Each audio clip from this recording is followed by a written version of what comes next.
এটোপাল পানীৰ অভাৱত এটি দুৰ্ভগীয়া পৰিয়ালে দিন পাৰ কৰি থাকিব লগা হৈছে। যিটো দুৰ্ভগীয়া পৰিয়ালক আজি কিছুদিন আগত মই আৰ্থিকভাৱে সহায় কৰিছিলোঁ আৰু তেওঁলোকক মই প্ৰতিশ্ৰুতি দিছিলোঁ যে তেওঁলোকৰ যি সমস্যা আছে প্ৰত্যেকটো সমস্যা মই সমাধান কৰি যাম। আজি তেওঁলোকৰ প্ৰথমটো সমস্যা পানীৰ সমস্যা সমাধান কৰিবলৈ ওলাইছোঁ। আজি খবৰ পাইছোঁ যে পানীৰ অভাৱত ছোৱালীজনীয়ে সেই 13 বছৰীয়া কণমানিজনীয়ে পানী কঢ়িয়াই কঢ়িয়াই অসুস্থ হৈ পৰিছে। সেইবাবে এনেদৰে হাতত টিউবৱেল লৈ ওলাইছোঁ। আজি তেওঁলোকৰ সমস্যাটো যিকোনো ভাৱে আজি সমাধান কৰিবই লাগিব, কাৰণ নহলে পৰিয়ালটো পানীৰ বাবে অভাৱত তিল তিলকৈ ছটপটাই থাকিবলগীয়া হৈছে। ভাবিছিলোঁ দুদিনমানৰ পিছত তেওঁলোকক লাহে লাহে সমস্যাবিলাক সমাধান কৰিম, কিন্তু তেওঁলোকৰ যি অৱস্থা আজি গম পালোঁ, সহায় নকৰাকৈ থাকিব নোৱাৰা হ'লোঁ। সেইবাবে মিস্ত্ৰী অলৰেডি মাতিছোঁ, তেওঁলোকৰ ঘৰত পাইছেহি। মই এইফালৰ পৰা গৈ আছোঁ আৰু মই ইয়াৰে এখন দোকান ভাল, তেওঁ মোক সহায় কৰে অলপমান কিছুভাৱে আৰু বস্তুবোৰ কমত দিয়ে। তেওঁৰ পৰাই এই টিউবৱেলটো কিনিছোঁ। এই মুন্না দা হয়, তেওঁ এজন মানৱদৰদী ব্যক্তি হয়, যথেষ্ট কমত মোক দিছে টিউবৱেলটো। গৈছোঁ লগাবলৈ, টিউবৱেলটো লগাই থৈ আহোঁগৈ। আশীৰ্বাদ কৰিব যাতে পৰিয়ালটো ভাল হয়। তেওঁ বহুত মানুহক সহায় কৰি থাকে আৰু মোৰ সহযোগী বুলি ক'লেও বেয়া নহয়। চ' ওলাইছোঁ যাতে আজি সমস্যাটো আজি দিনটোৰ ভিতৰতে সমাধান কৰিব পাৰোঁ। যিহেতু 13 বছৰীয়া ছোৱালীজনী অসুস্থ হৈছে, সেইবাবে তাইৰ বাবে কেইটামান মেডিচিনো লৈ লৈছোঁ। মোক জনাইছিল যে ওচৰৰ মানুহে যে তাই অসুস্থ হৈছে, সেইবাবে মেডিচিনকেইটাও এনেদৰে লৈ লৈছোঁ। এতিয়া ব'লক মানুহ ঘৰলৈ যাওঁ আৰু টিউবৱেলটো আজি লগাই সিহঁতৰ এই পানীৰ সমস্যাটো সমাধান কৰোঁগৈ। আৰু আহি পালোহি তেওঁলোকৰ ঘৰ, হয়তো অলপমান দূৰত আছে। ইয়াত গাড়ীখন থৈ যাব লাগিব, গাড়ী তালৈ নাযায় যিহেতু। আৰু এইটো টিউবৱেলটো উলিয়াইছোঁ, ধৰ এইপিনে এইটো লওঁ আৰু এনেদৰে লৈ আহিছোঁ বস্তুখিনি। তেওঁলোকৰ ঘৰলৈ কঢ়িয়াই আনিব লাগিব। এইটো এটা থাকি গৈছে, অলপ দূৰ খোজকাঢ়িব লাগিব। পাৰিবি নাই লগত? ব'লা গাড়ী ইয়াত থৈ পেলাই এতিয়া যাওঁ। তেওঁলোকক টিউবৱেলটো আজিৰ ভিতৰতে ফিটিং কৰি যি দুৰ্ভিক্ষত ভুগি আছে সেই দুৰ্ভিক্ষতাটো আজি নাইকিয়া কৰিম। আহি যা। আৰু আহি পাই গ'লোহি, এইটোৱে ঘৰ যাক মই আজি কেইদিনমানৰ আগত আহি আৰ্থিকভাৱে কিছু সহায় কৰিছিলোঁ। আৰু এয়া বহি আছে দেখিছে মানুহজন, যিজন মানুহ সেইদিনা বিচনাত শুই আছিলে, আজি অলপ উঠিব পাৰিছে। আৰু এয়া মিস্ত্ৰী আহি আগতে ৰখি আছেহি।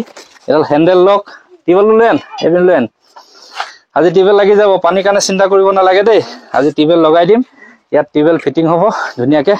দেখিছে পাইপ চাইপ পুতি থোৱা আছে, আগৰ পুৰণা টিউবৱেল আছিলে, মানে বাকী গোটেইটো বেয়া হৈ যোৱাৰ কাৰণে এইটো গোটেইটো সলনি কৰিছোঁ, নতুন লগাই।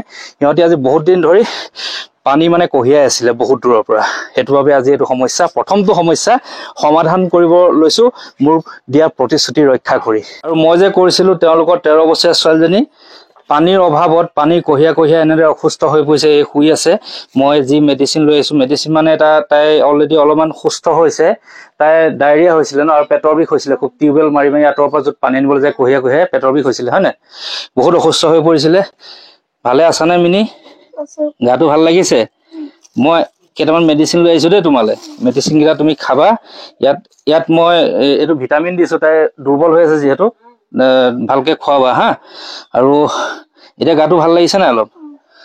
মানে খুব পেট বিষাইছিলে হয় নাই? পানী কঢ়িয়াই কঢ়িয়াই বহুত কষ্ট হৈছিলে তাই। আৰু সেই কষ্ট আজিৰ পৰা নাইকিয়া কৰিম টিউবৱেলটো লগাই পেলাই। সঁচাকৈ দুখ লগা, কি ক'ম আৰু, ক'বলৈ ভাষা নাই। ইমান কষ্ট কৰি এজনী 13 বছৰীয়া ছোৱালীয়ে পানী কঢ়িয়াই বহুত দূৰৰ দূৰৰ পৰা পানী আনিব লগা হয়। তাই কলহত নদী পাবগৈ লগা হয় চাগে ন? হা, নদী একদম তাৰ পৰা কঢ়িয়াই, ইয়াৰ পৰা নাই কমেও নদীলৈ প্ৰায় 1-1.5 কিলোমিটাৰ হ'ব।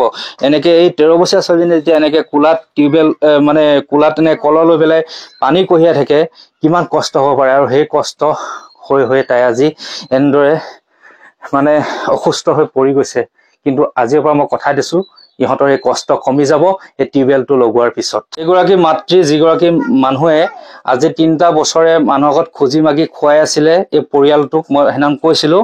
আৰু সেইদিনাখন তেওঁলোকক মই চাহপাতৰ ব্যৱসায় কৰিবৰ কাৰণে খুজি মাগি যাতে এইটো নকৰে, তাৰ বাবে তেওঁলোকক আৰ্থিকভাৱে সহায় কৰি থৈ গৈছিলোঁ। চাহপাতৰ বেপাৰ কৰিছানে? কৰিছা? মানুহে চাহপাত কিনিছে নাই তোমাৰ পৰা? এতিয়া তাই ছোৱালীজনী অসুস্থ হৈ যোৱাৰ কাৰণে তুমি যাব পৰা নাই ন? মানে ছোৱালীজনী যদি অসুস্থ হৈ থাকে, ঘৰৰ কাম কৰিবলৈ কোনো মানুহ নাই। কাৰণ তেওঁৰ স্বামী আজি 3 বছৰ ধৰি পেৰালাইচিছ হৈ বিচনাত পৰি আছে।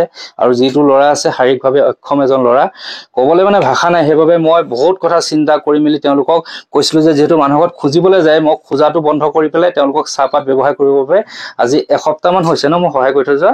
এসপ্তাহমানৰ আগত মই মানে তেওঁলোকক আৰ্থিকভাৱে সহায় কৰি থৈ গৈছিলোঁ। কিন্তু তাই আজি যাব পৰা নাই, তেওঁ যাব পৰা নাই মানুহৰ ঘৰত। চাহপাত বিক্ৰী কৰিবলৈ আৰু ছোৱালীজনীও এডমিশ্যন দিব পৰা নাই ন স্কুলত এডমিশ্যন ফিজ কিমান ল'ব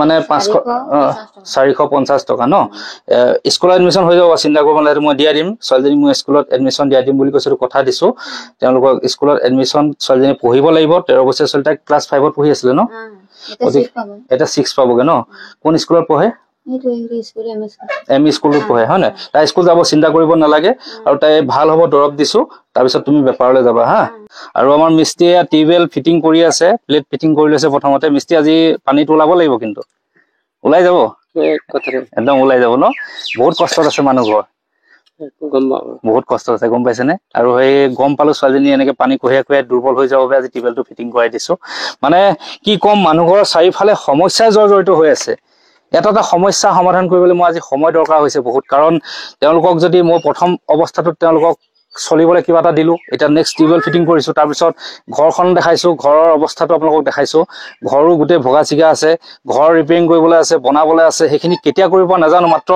ভগৱানে আশীৰ্বাদ কৰিব লাগিব আপোনালোকে সাপোৰ্ট কৰিব লাগিব তেতিয়া হয়তো হেতৰ প্ৰত্যেকটো সমস্যা সমাধান কৰিব লাগিব এতিয়া গম পালে ছোৱালীজনী এডমিশ্যন দিবলৈ বাকি আছে হেতু মই দিয়াই দিম বাৰু হেতু সাধাৰণ কথা এডমিশ্যনতে যাব স্কুল যাব তাই ভৱিষ্যত উজ্জ্বল হ'ব লাগিব এটো পৰিয়ালৰ মই দায়িত্ব লৈছো যেনেদৰে লৈছিলো পূৰ্ণিমা হেতৰ দায়িত্ব এই পৰিয়ালটো মুখটো হাঁহি বিৰিঙাম এদিন কথা দিছো আপোনালোকক আৰু ফাইনালি ৰেডি হৈ গল টিউবেল এতিয়া মই প্ৰথম হেন্ডেল মাৰিম আৰু পানী ওলাব সো ভগৱানক চিন্তা কৰি এয়া হেন্ডেল মাৰিব লৈছো এয়া ওলাই গল পানী আজিৰ পৰা আমাৰ হে 13 বছৰীয়া কণমানিজনী মানে দীপালি তুৰিয়ে হেই দূৰ দূৰণিলৈ গৈ নদীৰ পৰা পানী আনিবলৈ কোনো প্ৰয়োজন নাই এতিয়াৰ পৰা এনেদৰে টিউবেল মাৰি ওচৰতে ঘৰৰ ওচৰতে আৰু টিউবেলটো যথেষ্ট কোমল হৈছে তাই কষ্টও নহয় বহুত ধুনীয়াকৈ ওলাইছে এয়া মুনকি তুৰিয়া আহা পানী মাৰি চোৱাচোন কেনেকুৱা হৈছে মাৰা এয়া মুনকি তুৰিয়ে টিউবেল মাৰিব পানী উলিয়াব কোমল হৈছে না টিউবেলটো হা ভাল লাগিছে এয়া মুনকি তুৰিয়ে পানী মাৰি দিছে মই অলপ হাত ধুইছো এয়া ধুনীয়া সফা পানী ওলাইছে সব ধুনীয়া পানী ওলাইছে বঢ়িয়া বহুত ভাল লাগিছে বঢ়িয়া ভাল কাম কৰিছে মিস্ত্ৰী এই ধুনীয়া কাম কৰিলা মিস্ত্ৰীয়ে পানী উলিয়াই দিলে আজিৰ পৰা মুনকি তুৰি তাই ছোৱালী দীপালি তুৰিয়ে কষ্ট কৰিবলগীয়া নহয় ঘৰৰ কাষতে টিউবেল হৈ গল পানী উলিয়াই ঘৰতে পানী খাব পাৰিব দূৰ দূৰণিলৈ যাবলগীয়া নহব আজিৰ পৰা সো আজি প্ৰথমটো সমস্যা সমাধান কৰিলো কাৰণ এটা কথা মনত ৰাখিব পানীয়ে প্ৰাণ পানীৰ অবিহনে মানুহ জীয়াই থকাটো বহুত জটিল কেনেকুৱা লাগিছে মুনকি তুৰি কোৱা আজি ভাল লাগিছে আৰু এনেদৰে সমস্যা সমাধান হৈ থাকিব এতিয়া আজি প্ৰথম সমস্যা পানীটো সমাধান কৰিলো আৰু তুমি বেপাৰত গৈ থাকিবা হা চাহপাতৰ বেপাৰটো কৰি থাকিবা তাই স্কুলত এডমিশ্যন হৈ যাব চিন্তা কৰিব নালাগে আৰু লাহে লাহে সময় লাগিব তেওঁলোকৰ সমস্যা সমাধান কৰিবলৈ কাৰণ সমস্যা এটা দুটা নহয় অজস্ৰ সমস্যা এয়া হ'ল এও অসুখীয়া এনেদৰে তেওঁ খুজি মাগি খাই আছিলে তেওঁ এতিয়া মই আৰ্থিকভাৱে কিছু হকা দি বেপাৰত ধৰাই দিলো বেপাৰ কৰি আছে